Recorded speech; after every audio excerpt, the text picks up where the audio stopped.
국민 여러분, 안녕하셨습니까? 인도태평양 전략연구원 최수영입니다. 자, 지금 선거가 끝났습니다. 결론이 났죠? 새로운 사람이 취임식도 하고, 각각 조직에 임명도 하고 이러는 모양입니다. 자, 그런데 말이에요. 지금 옆 나라 중국에서 재미난 이야기가 지금 전해지고 있어요. 자, 뭐인가 했더니 군사중앙위원회 부주석을 하던 쉬치량이라고 하는 시진핑의 최측근, 아주 건강했다고 하는 그분이요, 아침 조깅을 하다 갑자기 사망을 했다 그럽니다.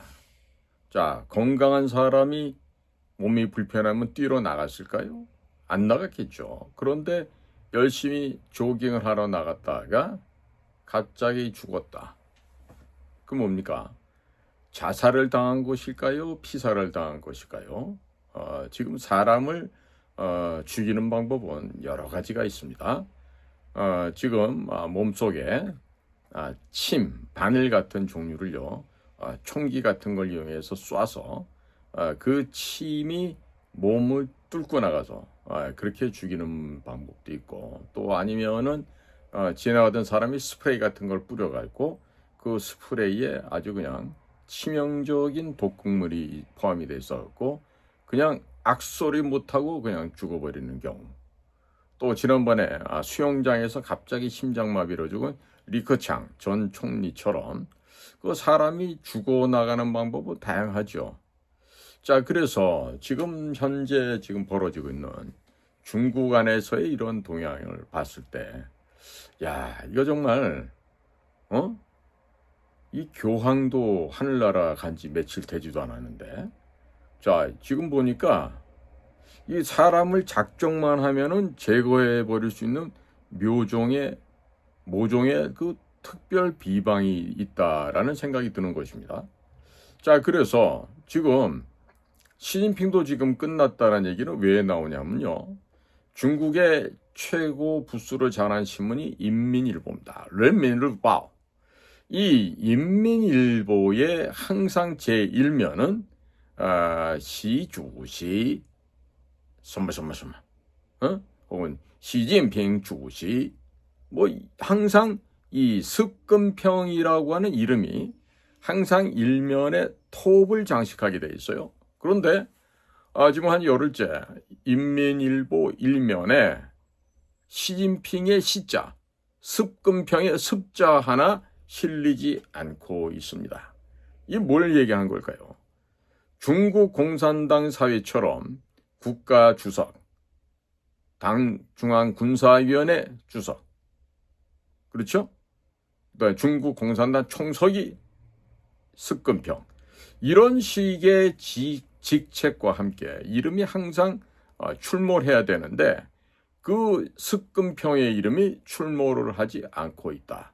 얘기는 심하게 보면은 영혼과 육체가 분리가 돼서 끝났다, 내지는 어디에 연금을 당해서 갇혀 있다, 이런 식의 추측을 할 수 있지 않겠습니까? 자, 그런데요, 이번에 이 미국의 대통령 도널드 트럼프의 트루스 소셜에 나오는 거 보면요, 5월 30일 날 굉장히 치명적인 얘기를 하고 있습니다. 무슨 얘기를 하느냐? 전 세계의 유일한 초대형 마켓인 미국을 오게 된다는 것은 행운인데, 그로 인해서 너네도 행복하고 우리도 행복하고 다 좋은 것이다, 이렇게 운을 띈 다음에 너 말이야, 중국 너네들 어떻게 이렇게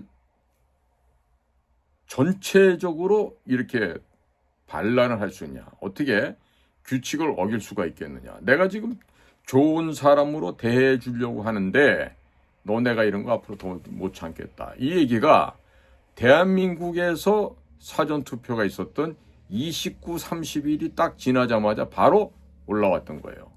그러니까 이건 뭘 의미하냐면요, 지난번에 스위스에서 스콧 베센트 미국 재무장관을 중심으로 한 미중 간의 협상이 있었죠. 그때 나왔던 이 tariffs, 관세라고 하는 것은 하나의 수단, 인입하는 도폭선에 불과한 거예요. 폭탄을 터뜨리려면 도폭선이 연결되어 있어야 하는 것처럼 그런 것인데 너네들이 지금 총체적으로 다시 또 거부하고 부정을 저질렀다? 이 얘기는 뭐냐면 너네들 더 이상 친중화 정책을 하지 말아라. 원벨트 원로드 1대1로 정책을 펼쳐오면서 친중화를 하기 위해서 총 쏘고 대포 쏘고 하는 것 대신에 선거 부정, 불법 조작을 통해서 친중화를 해왔었지. 이제 그만해라. 이야기를 한 것이 어느 정도 합의가 됐었다고 생각했는데 한반도에서 펼쳐진 사전선거 5월 29일, 30일 양일간에 중국 아이들이 모종의 짓을 한 거예요. 다 들켰어요, 지금. 자, 그래서 이번 선거는 철저한 부정선거였는데 여기에 맞춰서 당선되신 분은요, 과연 얼마나 할 수 있을지 아무도 장담할 수 없을 것 같아요. 일단 모든 부정선거에 대한 철두철미한 검증과 조사를 통해서 이 빼박 증거들이 지금 입수가 되어 있고 심지어는 어디에서 얼마만큼의 자료를 미국에서 입수를 했는지 알 수가 없습니다. 통상적으로 한국에 오면은 저와 만나서 식사도 하고 하는 아주 그 미국에서 오시는 귀한 분이 한 분 있는데 이번에는 웬일인지 저한테 연락이 안 옵니다. 그런데 뭔가 하는 반응이 있어요. 제가 힘내세요. 그리고 좌절하지 마세요. 더욱더 우리가 열심히 하면 더 잘 될 겁니다. 이렇게 해서 영어로 보냈더니 그분께서 오히려 저에게 힘내십시오. 화이팅 하라고 또 그렇게 답신을 보내주셨어요. 자, 그러면 이 그레이트한 미국의 요원들이 어디에서 무엇을 하고 있을지 저는 모릅니다. 알 수가 없어요. 이미 저는 퇴직을 했고 그분들이 어떤 역할을 하는지 무슨 일을 어디서 하고 있는지 알 수가 없죠. 그러나 우리가 이 공작관들이 갖고 있는 근본적인 이 감이 있잖아요. 본능적인 감이 있는데 이번에 봐서는 진짜 모체에서 무슨 일을 하고 있다. 가장 지금 궁금한 사람이 누구냐면 스티브 예이츠예요. 헤리티지 파운데이션의 선임연구관. 그리고 지난번에 윤석열 대통령이 파면당하던 4월 4일 세종연구소 주최 세미나에 참석했던 플레드 플라이츠 미국 우선주의 정책연구소의 부소장. 원래 출신은 CIA. 자, 이런 분들이 여기 와가지고 했던 이야기를 곱씹어 보건데 트럼프 대통령이 윤석열 대통령을 아주 really admire 하고 있다. 정말로 숭모하고 있다. 존경하고 있다. 이런 얘기를 했었죠. 일상적인 respect, 존경하다는 뜻이 넘어서는 대단히 깊고 높은 추앙의 의미가 있는 그와 같은 단어를 really, 정말로, 진실로라고 얘기하면서 이렇게 얘기를 했었단 말이죠. 그렇다라면 의리를 숭상하고 실질적인 협조를 중시하는 도널드 트럼프가 과연 목숨 걸고 이 나라의 거짓과 부정을 들춰내기 위해서 계엄령을 내린 윤석열 대통령을 과연 모르는 척 하겠느냐. 당연히 자신들은 많은 이득을 가져갔죠.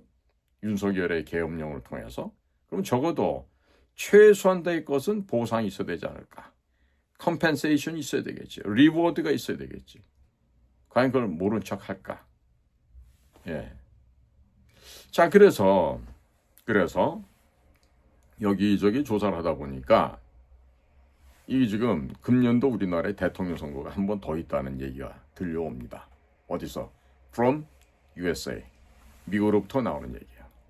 그렇다면 한국에서 한 번 더 대선이 있다? 이게 뭔 얘기지? 아니, 오늘 아침에 결과가 나온 이거는 뭐고 한국에서 대통령 선거가 또 있다. 이게 무슨 얘기냐 이거지. 자, 그런데 아마도 우리 이재명 대통령을 미국하고 관세 협상을 하기 전에 이런 걸 먼저 선방을 쳐야 될 것 같아. 우리 공작원 다 없앨게요. 응? 우리 한국에 나와 있는 뭐 24개쯤 되는 그런 나라 다 없애버릴게요. 이렇게 이런 거 먼저 선제 조건을 깔아야 되지 않을까 싶어요. 그래서 그거를 선제 조건으로 깔지 못하면 아마도 미국하고 협상하기가 굉장히 힘들어지지 않을까 싶어요. 자, 그리고 지금 우리나라가 미국에게 보면은 요즘에 중국의 유학생들을 막 쫓아내잖아요. 그러니까 우리나라도 그런 꼴을 당하지 않게 해서는 먼저 미국이 요청하기 전에 그들의 요청을 들어줄 만한 떡밥을 먼저 제시를 할 수 있어야 되겠죠. 그러니까 거기에 제일 중요한 게 우리 중국하고 관계를 끊을게. 그러니까 우리한테는 관세를 좀 어떻게 좀 무마시켜 주든지 낮춰주든지 해다오. 이 협상 조건을 내걸어야 될 텐데 만약에 새롭게 한국의 대통령 되신 분이 중국한테 더 많은 이득을 가져준 조건을 제시하고 이렇게 된다면 이제 미국과는 협상 자체가 불가능하죠. 자, 여기에서 나는 중국에서 온 사람들을 쫓아내겠습니다. 깨끗하게 우리나라를 청소하고 미국과 이런 협상을 하도록 하겠습니다. 이런 얘기를 먼저 할 수 없다면 어려워지겠죠. 그리고 우리가 앞으로 말이죠. 중국에다가는 이 선박용 제조할 때 쓰이는 엔진, 또 중요한 변속기 이런 부품은 절대 수출하지 않겠습니다. 이런 조건을 먼저 내걸어야 미국과 원만한 관세 협상이 이루어지지 않겠습니까? 그런데 중국에게 파는 엔진, 변속기 이것들은요 전부 다 중국 군함을 만드는 데 쓰여집니다. 저희 인도태평양 전략연구원에서 열심히 노력을 해서 지난 11월 5일 선거 이후에 많은 편지를 미국에 보냈죠. 그중에 하나가 뭡니까? 중국의 조선업, 해양업, 중국의 해군을 말려 없애는 방법으로 우리가 제시했던 게 바로 중국에서 제조한 선박이 미국 항구에 입항할 경우 뭐 해야 된다? 입항료를 내도록 해야 된다. 그 덕분에 지금 모든 메이드 인 차이나 중국 제조한 배들은요. 미국 항구에 들어가려면 한 번당 150만 달러, 대략 우리나라 돈으로 한 22억 원, 3억 원 정도를 내야만 항구에 들어갈 수 있게 됩니다. 물론 파나마 운하를 통과할 때도 더 많은 돈을 받으라고 우리 연구원에서 그 대안을 제시한 적이 있었죠. 근데 그것을 미국의 USTR이라고 하는 무역대표부의 그리어라는 분이 그것을 뭐 저희 방송을 봤는지 어떤지 모르지만은 전혀 채택을 해서 지금 현실화시키고 있어요. 그러니까 이와 같이 변하는 과정에서 우리가 선제적으로 중국을 짓밟고 중국에게 소위 말해서 손실을 끼치면서 미국과 더 큰 이익을 만들어내는 이것을 먼저 선제적으로 제시를 해야만 미국과 통상교섭을 제대로 할 수 있다는 것이죠. 거기에다가 미국이 필요로 하고 있는 여러 가지 방위산업 분야가 있습니다. 특히나 해군 쪽에 선박이 필요하고 또 잠수함이 필요하고 이런 여러 가지 측면에서 미국이 딱 들었을 때 아주 달콤하고 맛있는 소리로 들리게 했을 때 그것이 협상하는 데 도움이 될 수 있단 말이죠. 그러니까 다시금 얘기하건대 한국에 들어와 있는 중국 유학생 쫓아내겠습니다. 그 다음에 한국에 와 있는 공자학원 전부 다 그 중국 학생들 받아서 대학에서 장사하는 거 아니에요? 그런 식으로 장사를 안 하겠습니다. 다 그 중국의 공자학원 다 쫓아내겠습니다. 뭐 이런 것을 미국처럼 해야 되겠죠. 그래야만 미국에서도 이 사람들이 이제 좀 바뀌어가고 있거나 믿을만 하구나. 근데 그런 것 없이 계속해서 중국의 이익만 보장하는 쪽으로 가겠다 하고 그렇게 되면은 아마도 미국과의 협상이 어려워질 거예요. 그러니까 뭐 어렵지 않죠. 공작은 없앤다. 중국에서 유학원 학생들 다 본국으로 돌려보낸다. 이런 것들. 예. 그리고 또 지금 중국 같은 경우는 대한민국에서 반제품을 가져다가 완제품을 만들어서 유럽으로 미국으로 이렇게 팔아서 돈을 버는 구조 아닙니까?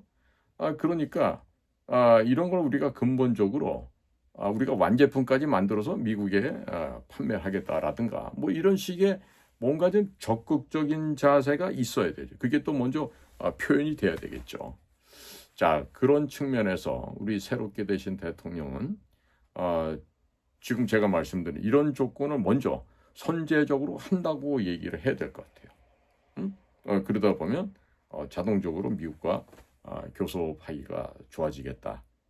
이래서 제가 지금 새로운 팁을 드리게 되는 겁니다. 뭐 별로 어렵지 않죠.